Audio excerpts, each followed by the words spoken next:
Si Cedric Burfield at Mikey Williams ay dalawang kilalang manlalaro sa Philippine Basketball Association (PBA) na kasalukuyan na humaharap sa mga issue tungkol sa kanilang mga karera. Narito ang detalyadong impormasyon tungkol sa mga sitwasyon. Ito nga pag-usapan natin si Cedric Burfield. Sa kasalukuyan, nasa Blackwater Elite nga siya. Trade rumors noong Hulyo 2024, lumabas ang mga ulat na interesado daw ang San Miguel Beerman na makuha si Burfield mula sa Blackwater kapalit ni Terrence Romeo. Gayunpaman, walang opisyal na kumpirmasyon kung natuloy ang trade na ito. Ayon nga yan sa spin.ph. Kalagayan ng kalusugan nga ni Burfield, hindi nakakapaglaro si Burfield para sa Blackwater dahil sa plantar fasciitis, isang kondisyon na nagdudulot ng pananakit sa talampakan. Ang kanyang pagbabalik sa laro ay nakadepende sa kanyang paggaling. Well, ayan lang mga ayon sa ESPN.com. Posibleng mangyari sa susunod na season dahil sa kanyang injury. Hindi pa tiyak kung kailan makakabalik si Burfield sa paglalaro. Wala ring malinaw na impormasyon tungkol sa mga posibleng trade na kinasasangkutan niya. Ang kanyang hinaharap sa PBA nakasalalay sa kanyang paggaling at sa mga desisyon ng kanyang koponan. Kayo, ano ang inyong masasabi dito kay Cedric Burfield? Well, maraming mga issue o mga rumor na talagang pwede siyang matrade sa ibang koponan, lalo na kung pag-uusapan dyan ang SMB o mga dating team dyan na Barangay Ginebra. Or well, kayo, magdesisyon kayo at ano ang inyong masasabi dito.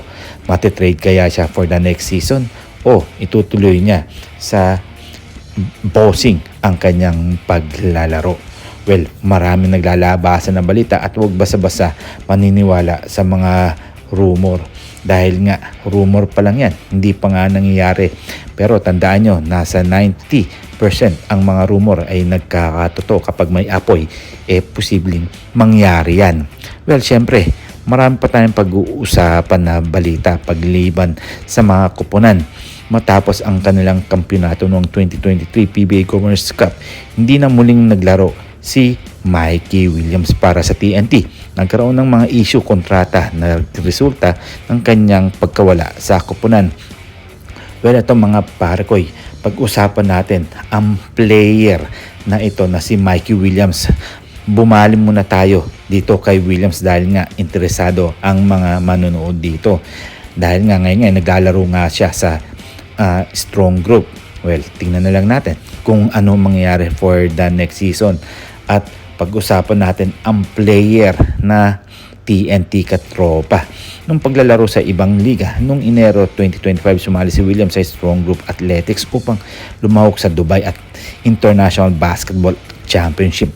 Ito ang kanyang unang kompetisyon matapos sa halos 2 taon pagkawala sa PBA. Well, pagbisita sa PBA nung Enero 17, 2025, nanood si Williams ng laro ng TNT laban sa Barangay Ginebra, San Miguel. Ipinahayag niya ang kanyang kagustuhan na muling makapaglaro para sa TNT.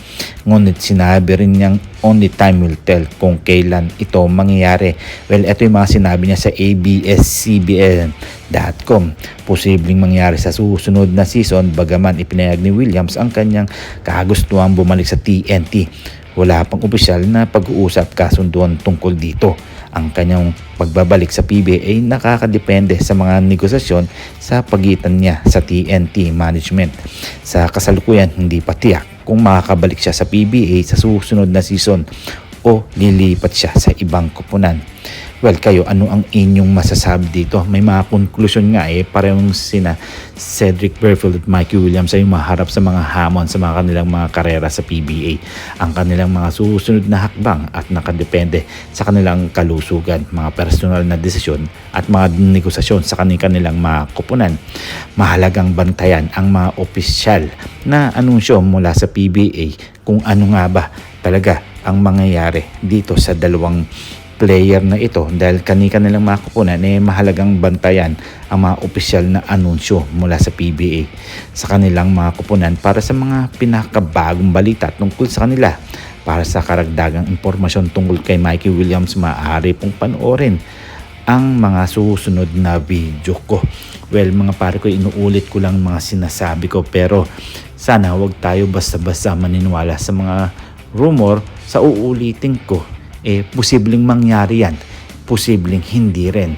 Siguro hanggang dito lang tayo, huwag natin kakalimutan na mag-subscribe, mag-comment, like and share, and please click the bell para ma-receive ninyo lahat ng aking notifications.